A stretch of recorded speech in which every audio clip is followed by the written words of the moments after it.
He spoke before he left, and his words still echo today.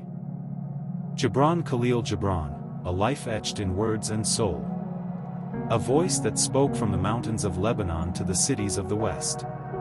A painter of thoughts, a sculptor of words.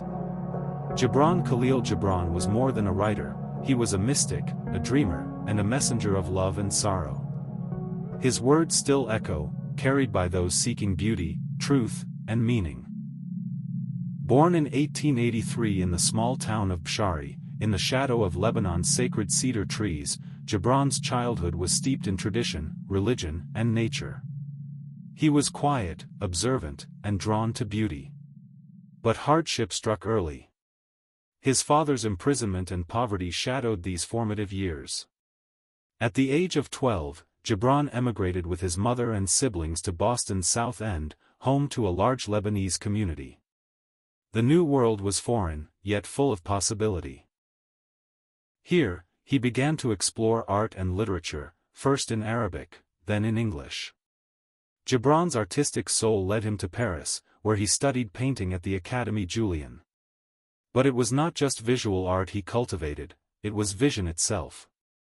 His exposure to Western philosophy and symbolism deepened his expression, blending East and West in thought and form.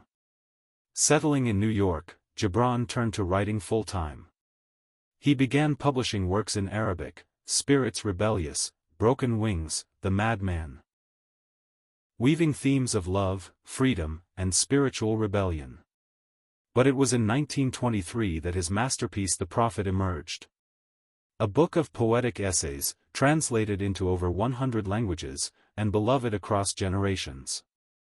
His words became scripture for the soul. The Prophet, 1923, on love, joy, sorrow, freedom, and more. The Madman, 1918, a collection of parables about truth and identity. Sand and Foam, 1926, aphorisms soaked in mysticism.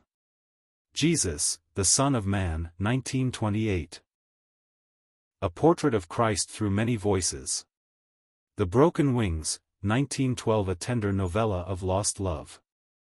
Gibran died in 1931, at the age of 48, leaving behind a legacy that would grow in quiet majesty. He asked to be buried in his beloved Bshari, among the cedars. His resting place is now a museum, and his spirit lives in every word he left behind. Gibran, Kahlil Gibran was not merely a poet, he was a bridge between cultures, a prophet of the human spirit. In a world full of noise, his words remain soft, certain, and eternal. He once wrote, "You are far, far greater than you know, and all is well." Thank you for listening. Let your soul be sparked. Book Spark.